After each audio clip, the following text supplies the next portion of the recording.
This is the exterior at 1020 Lincoln. Got 4 apartments in there that have their own separate videos. This is just to give you a feel for the neighborhood.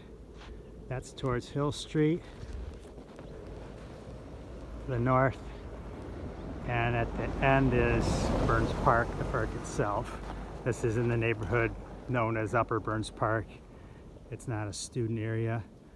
There are a few income properties, but it's mostly owner-occupied, big houses. So that's the main entry there. I'm going to take you around the house. This is the single track driveway, or double track driveway, I should say. Shared porch, big front porch.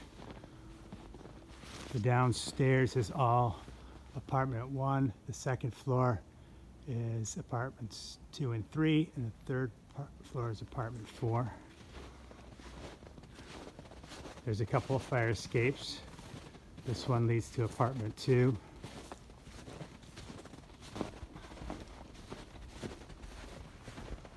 There's open parking in the back. Also access straight back to the alleyway that goes out to Cambridge between Olivia and Lincoln. There's a garage full of junk back there. And then this is all parking space. No one's parking here now.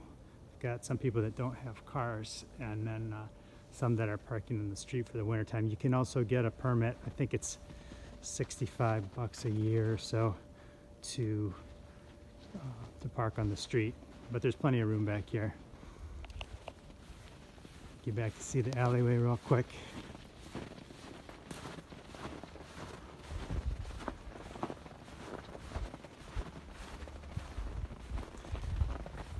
This way goes back to hook up with Cambridge, and this side just dead ends back there. So not much traffic back here.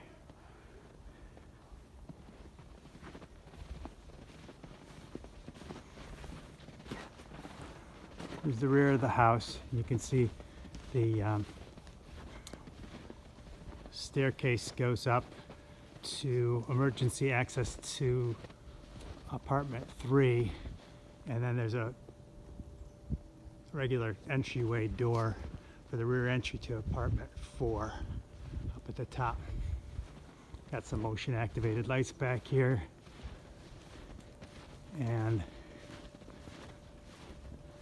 there's grass where I'm standing now, so that the driveway goes about 2/3 of the way, which is gravel, and then this part back here is grass.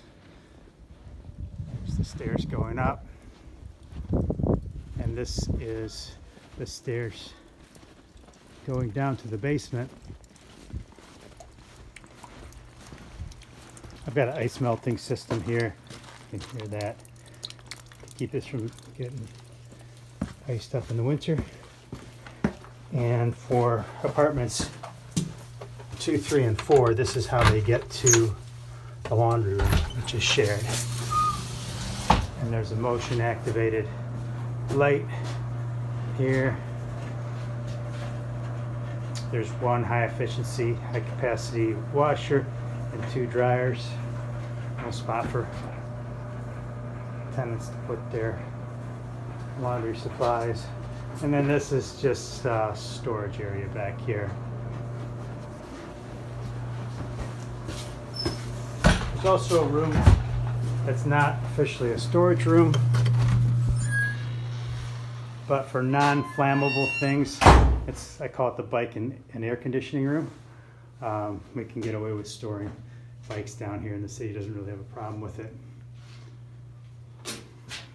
Anything non-flammable, but I don't want to get much in here. There's separate fuse boxes, one for the house and one for each apartment. They're all separately metered for electricity and gas. The boiler room's back here. This is not a storage room.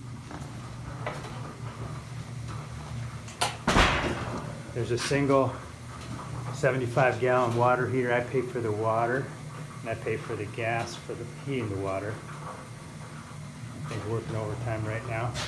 And then each apartment has its own boiler, except for the third floor apartment 4 has a forced air system in the attic.